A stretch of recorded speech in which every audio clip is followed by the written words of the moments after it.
prepared and they will be submitted as soon as possible, Your Lordship.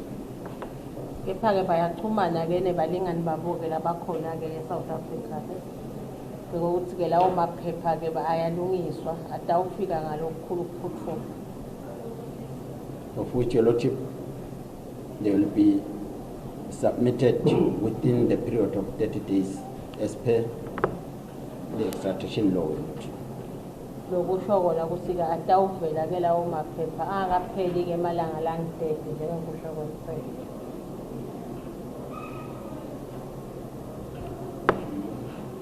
Once the documents, Your Lordship, the formal documents, Your Lordship, for extradition has been received, the Director of Public Prosecution in Swaziland will make a substantive application, Your Lordship, for the extradition of the respondents back to their country, Your Lordship. Nase lawo maphepha sekavelile-ke ihhovisi lemqondisi wabashushisi liyawenda-ke lokufanele ukuthi-ke nabo bomhlolo bazibike-ke uveli wenkantolo okubonakala ukuthi bayakhona ukuthi bamikiswe-ke lawo maphepha.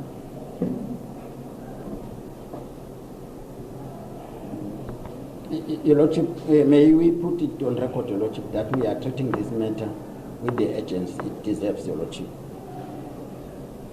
Sicela kuveta-ke ukuthi-ke le ndzaba lena-ke bayiphatha-ke ngalokukhulu ukuphuthuma njengalokhu kudingekile.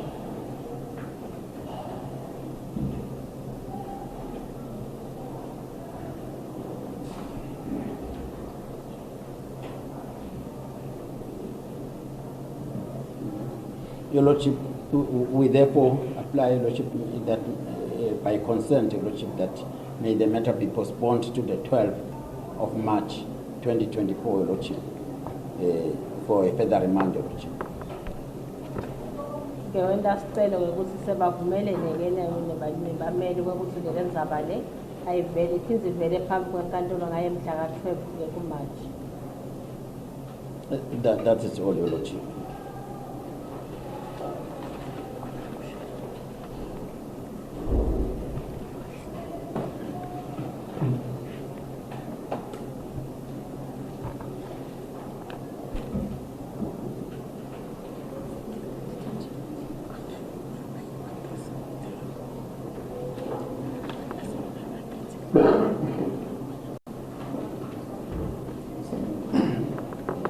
As the court pleases, my lord.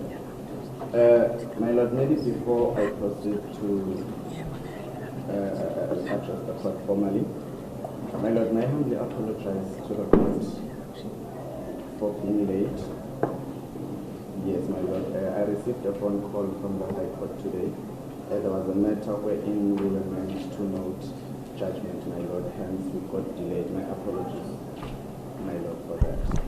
Ngaphambi kokuthi-ke aqale ngitawuqala ngikuxolisa ukuthi-ke uphutile-ke ukuthi-ke avele-ke namhla enkantolo kube nekokuthi-ke kube sekuvela ukuthi kufuna avele-ke e-High Court kulenye-ke indzaba lapho bekufanele ukuthi ayokuva khona ngesijubo-ke senkantolo-ke kuleso sizathu lesimente ukuthi aphote kuvela phambi kwenkantolo ukuxolisa kakhulu-ke nakulolo hlangothi.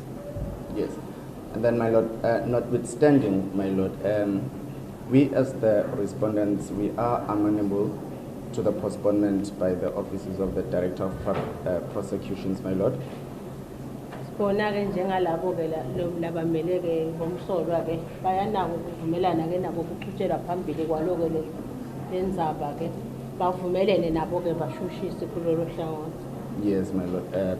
Pending what they have just mentioned before this court, the receipt of the comprehensive application, which will then, my lord, give us an opportunity to then take full and further instructions as to how to proceed with the application for extradition, my lord. Ulandzela ukuthi-ke kumele lawo maphepha lakufanele ukuthi-ke avele-ke phambi kwenkantolo nasekuvele lawo maphepha nabo batawukhona ukuthi-ke bathole ukuthi bachaziseleke kabanti ukuthi baqhubeka kanjani kusukela la. Yes.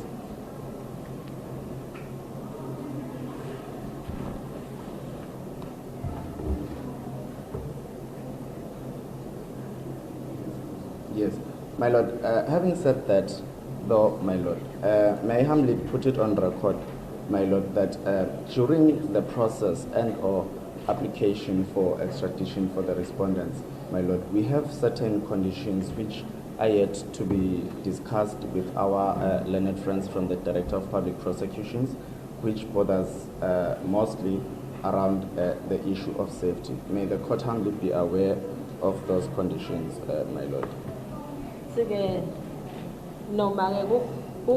Banako ukuthi bayavumelana kodwa ke kunetincabekelwana noma ngetingoni letitsite letidzinga ukuthi ke batikhulumise ke nabo ke bashushisi ke mayelana nekuvikeleka kwabo bomsolo le uthanda ukuthi le angathanda ukuthi ke inkantolo ikwazi.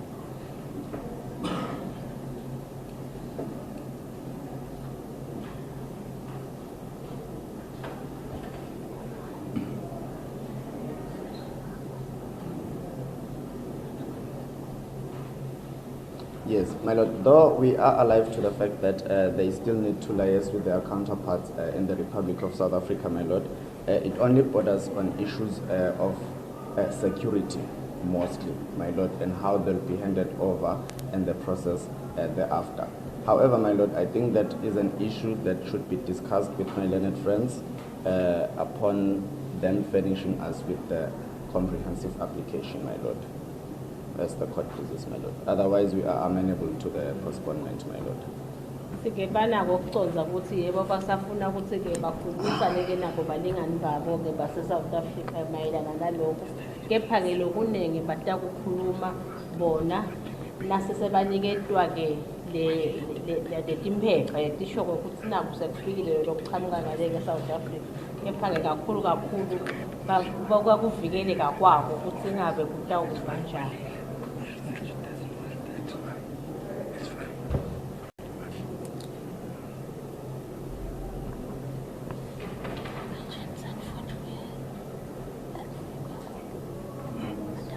Yes, Your Lordship. The issue of the conditional surrender, Your Lordship, has been communicated to us informally for purposes of the way forward, Your Lordship. We have indicated to them that we will be taking instructions from our counterparts, Your Lordship, in that regard. After such conditional surrender has been formally communicated to us, Your Lordship.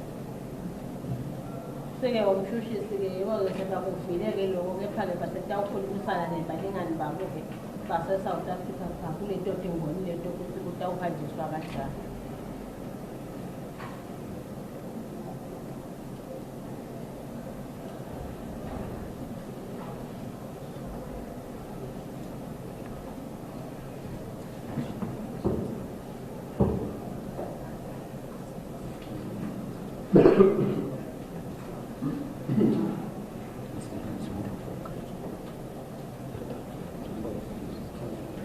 Yes, Your Lordship, that is all regarding that part, Your Lordship. Your Lordship, there is an application I would like to make, Your Lordship.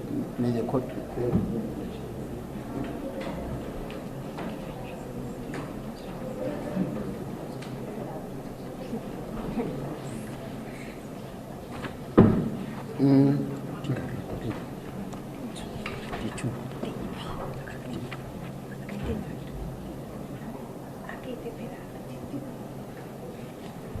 Your Lordship, upon the arrest of the respondents, Your Lordship,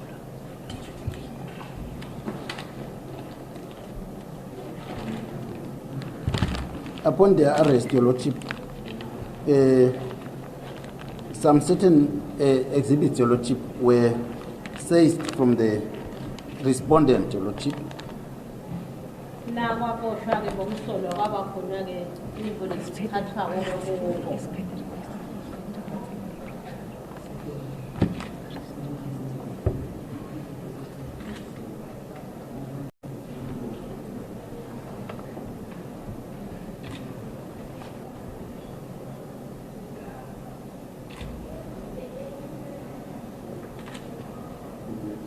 Your Lordship, as per the request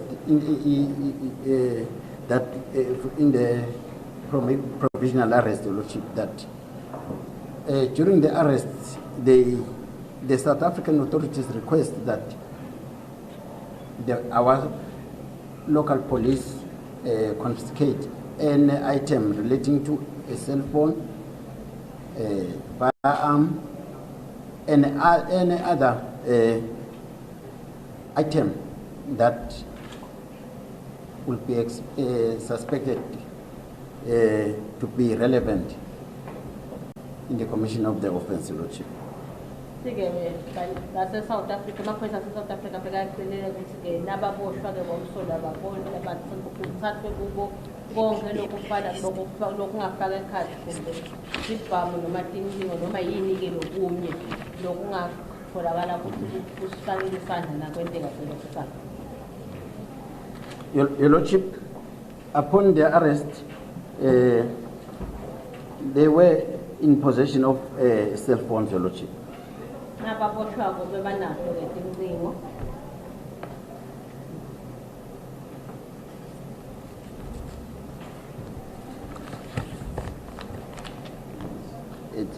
Four cell phones were confiscated from them, Your Lordship. Tabatile tincingo letatholwa kubo.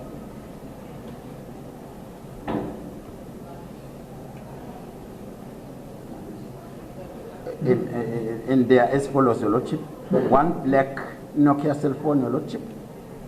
Bekune Nokia lemnyama.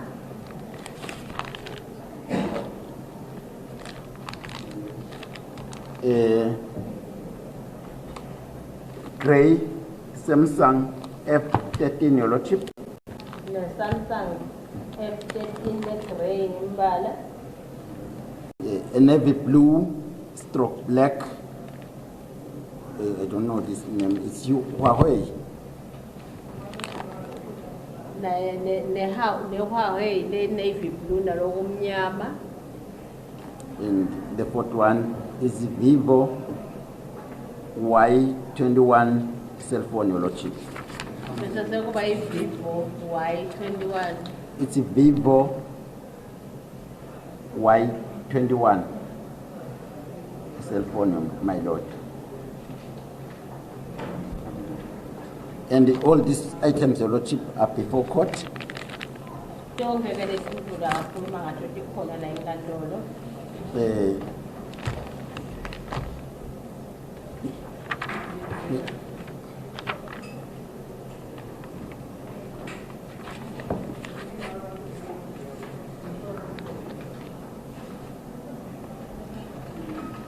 We apply that, Your Lordship, may these items be detained, Your Lordship, pending their surrender to the South African police, Your Lordship.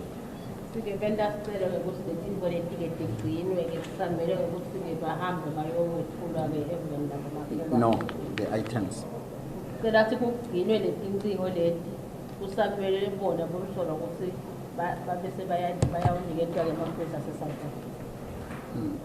So, Your Lordship, we will be making an application for the release to the South African police, Your Lordship, on the 12th, Your Lordship, of March 2024, Your Lordship.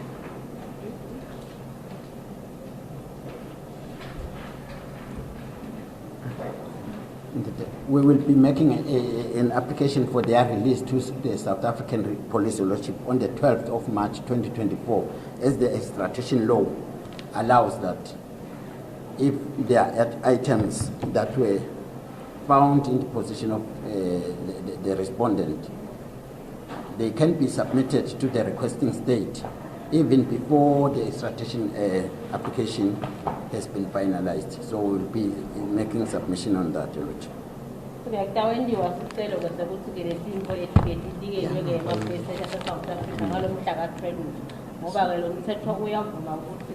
Nangabe kunezinto ezitholakele nangabe kumsola baboshwa yona singanika lelo lizwe lokubacela phambilini kwalokuthi kwenziwe lesicelo sokuthi abendele In relation to which one?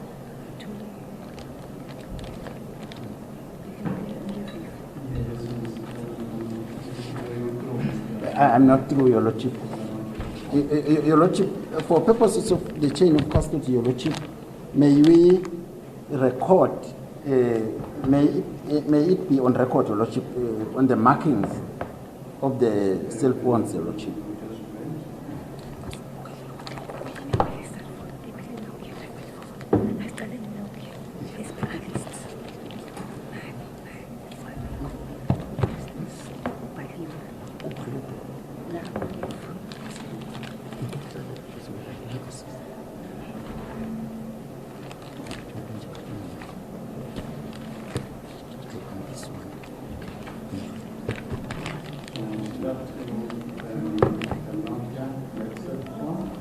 The Nokia black cell phone, Your Lordship, is SWAG, which is SWAG 025. Oh, thank you, my Lord.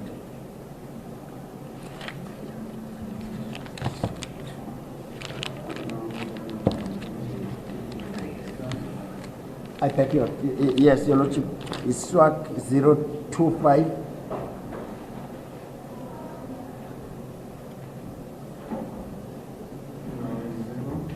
025-798, Your Lordship.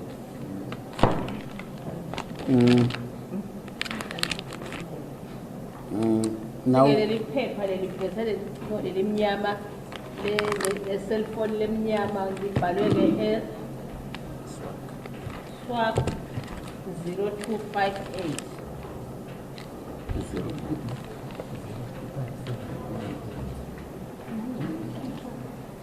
Your Lordship, the second one is a gray Samsung F13, Your Lordship, which is labeled as SWAG 025797, Your Lordship.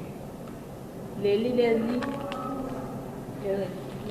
gray lelona libhalwe lo SWAG 025797. Your Lordship, the third one is the navy blue stroke black Huawei.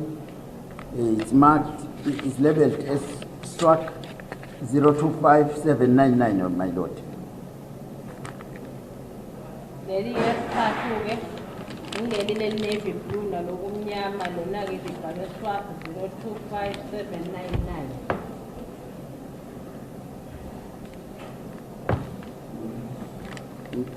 The fourth one, which is the last one, Your Lordship, is the Vivo Y21 cell phone, which is labeled as SWAG 025800, my Lord. Leli kugcina ke lona libhalwe ke kule Vivo ke le ithi ke SWAG 025800.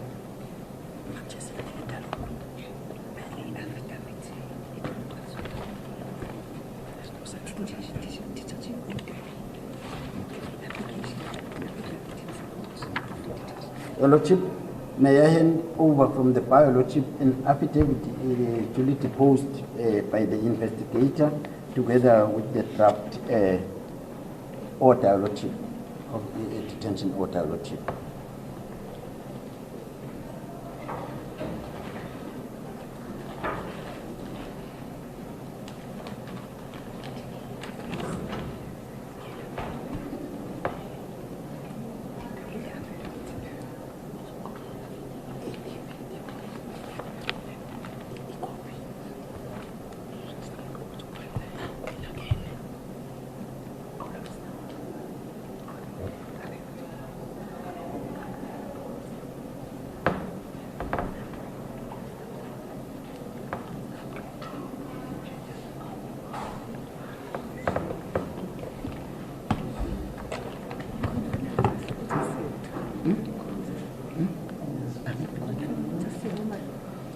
Your Lordship, I confirm, Your Lordship, that these exhibits are in seal packs which are sealed, Your Lordship.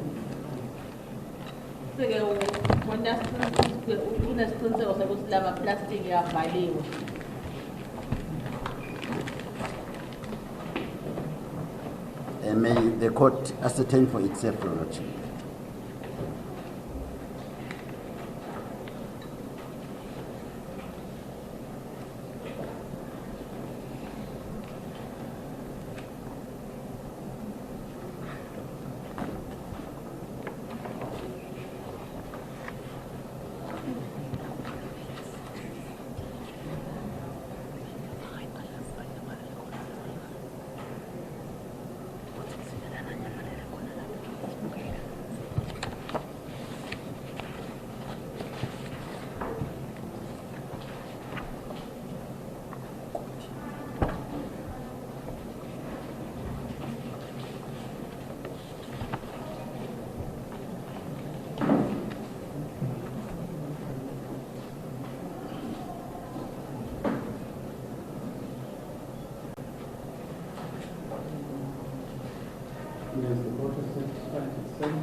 Inkantolo nayo seyinikile isiqiniseko sokuthi-ke lama-cellphone asemaplastikini avalekile anjengoba futhi-ke achaziwe.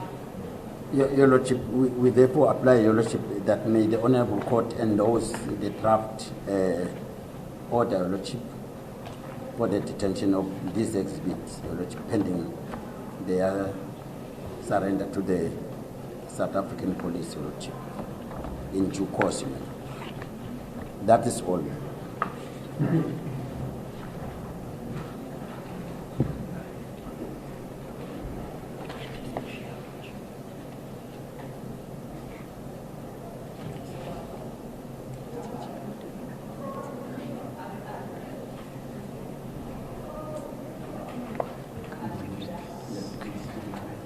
Yes. My Lord, I have a slight difficulty in responding appropriately to the Crown's application for detention. For one reason, my Lord. They've just made an application to hand over an affidavit which has been deposed to by the investigating officer for the application for detention. My Lord, with respect, we haven't as the court pleases, my Lord.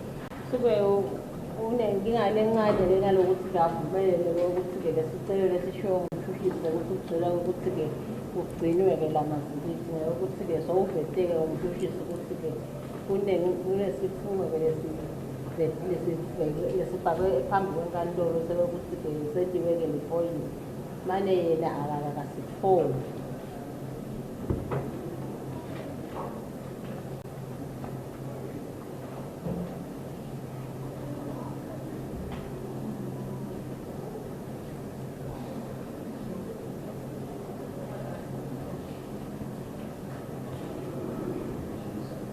As the court pleases.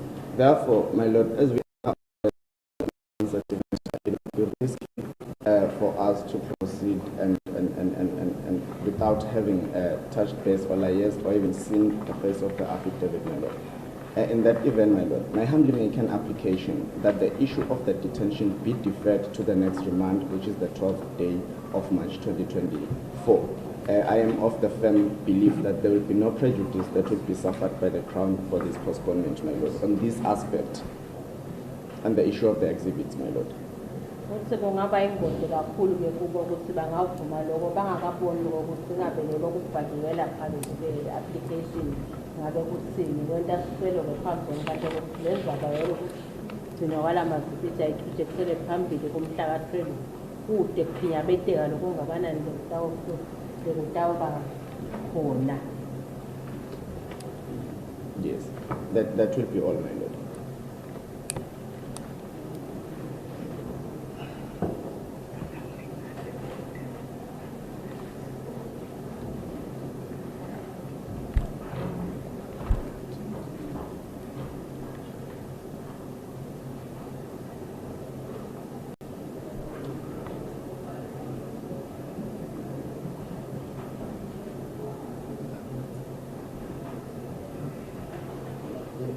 Your Lordship, we are very sorry, point. I thought that there were copies when I demanded from the investigation. I found out there is only one document, Your Lordship. We are not opposed to the postponement. Your Lordship, that will give us a problem. Because if the matter can be stood down, Your Lordship, so that the respondent be finished with the application, Your Lordship. Notwithstanding, my Lord, sorry to my learned friend, notwithstanding, my Lord, it wouldn't serve any purpose because at the end of the day we need to have communication with our clients. It's a sworn statement, my Lord. We need to take instructions. My take is what is opposite under the circumstances is to have it deferred to the 12th, my Lord.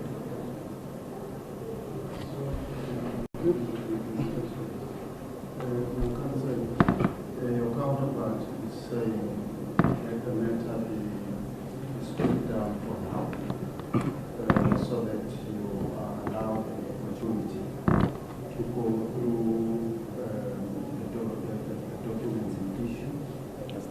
take instructions from the client. As the So court you know whether the application is supported or what is. As the court pleases, my lord. However, my lord, we do not want to run the risk of finding ourselves in a situation where we hurry up things only to also jeopardize them. May we be given the opportunity to take full instructions in our own comfort zone, Your Worship, with our clients. We don't know how long the affidavit is, for crying out loud, my lord. We don't know the amendments contained therein. Consequently, we don't know what our clients will then say pertaining to the amendments contained in the affidavit. That is why, my lord, I am humbly applying before this honorable court to have this issue, specifically this issue of the detention, deferred to the 12th, my lord. Yes, thank you. As the court Now, will. can you answer the court on this one? Now, what prejudice stands to be suffered by applicants when the matter to be postponed so that he has sufficient time to go through the documents and to take instructions. Because that is what they are saying. They are saying they don't want to be rushed and to take a risk of perhaps making concessions without having fully appraised themselves about the content and the implications. As the court pleases, Your Lordship, the applicant will suffer a great prejudice, Your Lordship, in respect of the if the matter is deferred to the 12th, Your Lordship. There is a technical issue, Your Lordship, as to the lawfulness or otherwise of this item being kept in the police possession, Your Lordship, while the matter is pending, Your Lordship. Unless my learned friend is telling the court that during the intervening period, these items would be lawfully in the custody of the police, because if we don't get the order today, the items will be not in lawful possession of the police, because that's why we are here. It's an urgent matter. The issue of detention cannot be deferred, Your Lordship, in any event, because the law says once the item has been seized from an accused, it must be brought to before a judicial officer for detention to avoid unlawfully being in possession of the police, Your Lordship. So we will suffer a great prejudice, Your Lordship, because the technical issue will be raised thereafter, Your Lordship. He himself will somersault for us. As the court pleases, Your Lordship. Yes. My lord, with respect, the offices of the Director of Public Prosecutions should have foreseen that technical issue they are raising today. Because, my lord, I think we should not be oblivious to the fact that, my lord, court process is not a hide and seek game, my lord. In any event, these items were still detained by the police. They will still remain with the police, Your Worship, pending the outcome on the Monday, my lord. That is why our submission is that we do not foresee any reasonable prejudice to be suffered by the Crown in the event this matter is postponed to the 12th, to deal specifically with this issue. We cannot be in a position to run a risk in this matter, my lord, with respect.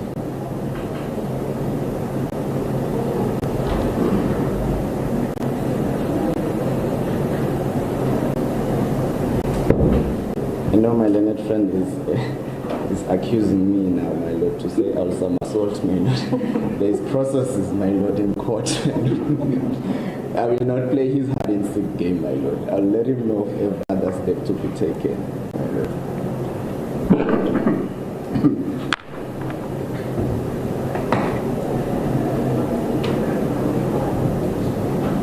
Yes, that will be all. We insist on the deferment.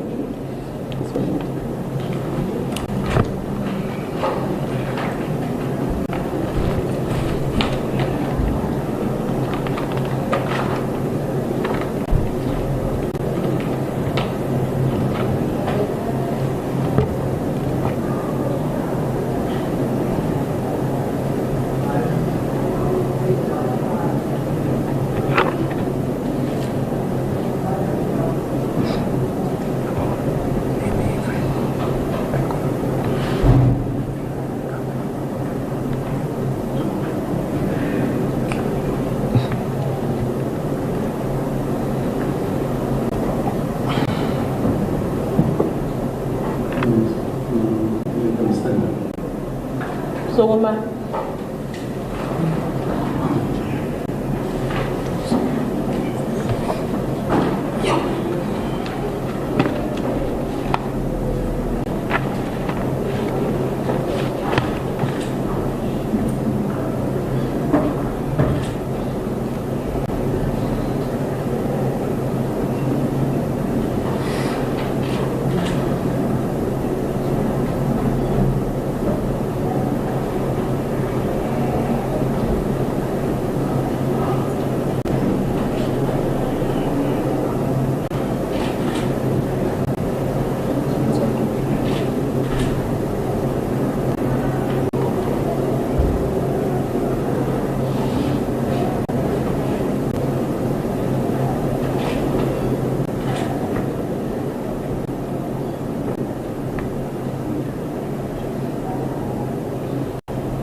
Respondents,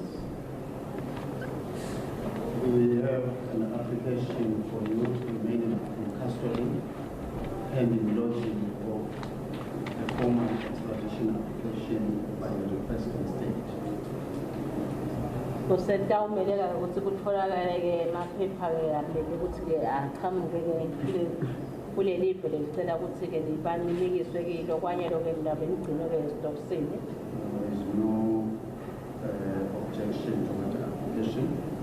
Kude-ke lokuphikisiwe-ke kuleso sicelo leso. So now we are going to remain in custody until the 12th of March. Pending lodging of that document. Nitawugcina esitokisini niphinde niveleke ngayo lo mhla ka-12-ke kuMashi kusamele-ke ukuthi-ke ufake leso sicelo. Now, the representative of the applicant has made an undertaking to cooperate and to have those documents handed in expeditiously. Shushisi-ke wende-ke isiqiniseko sakakuthi kutawenda-ke kwekuthi-ke lawo-ke maphepha lawo-ke afike masinyane. So now there was a data application from Mr. Nimalo to say that two documents we handed in as exhibits and that four CCs from you also retained. Kona lesinye-ke sicelo lesendiwe-ke ngumshushisi ukuthi-ke kunezincingo-ke litatholakala-ke kini ndabacela ukuthi-ke zigcinwe-ke nato. Now this application is for now being opposed, not substantively though, but because in fact your representatives will still want to see the documents and to take instructions from you and to then decide whether or not the application is being opposed. Kwanye lokho sisaphikiswa ngesizathu sokuthi-ke ummeli wenu-ke ukuthi-ke ufuna ukuthi-ke athole lawo maphepha akhone ukuthi nasekawabonile-ke bese uyakhulumisana naye ukuzwa ukuthi ngabe leso sicelo leso siyaphelelisa yini. Now, Mr. Numalo on the other hand, has said now this matter cannot be opposed, in fact, cannot be postponed for the reason that if the matter is not decided today, the detention of the cell phones by the police will be illegal.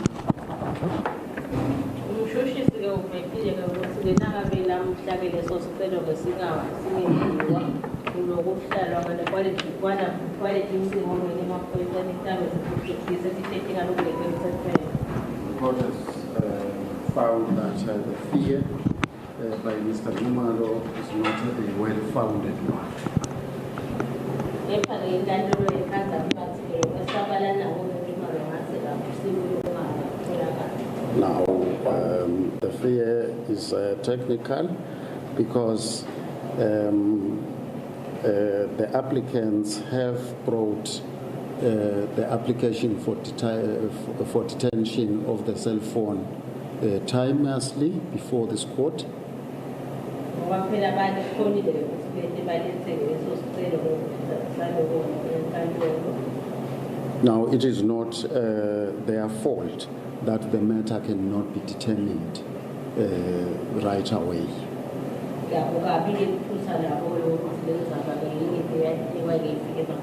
Now, it is the matter cannot be decided because the respondent's attorneys want sufficient time to go through the papers.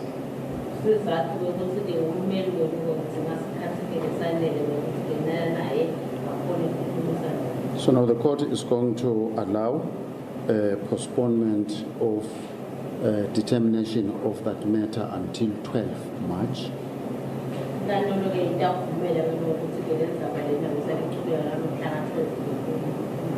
Now it will allow provisional detention of the cell phones by the police pending determination of the matter.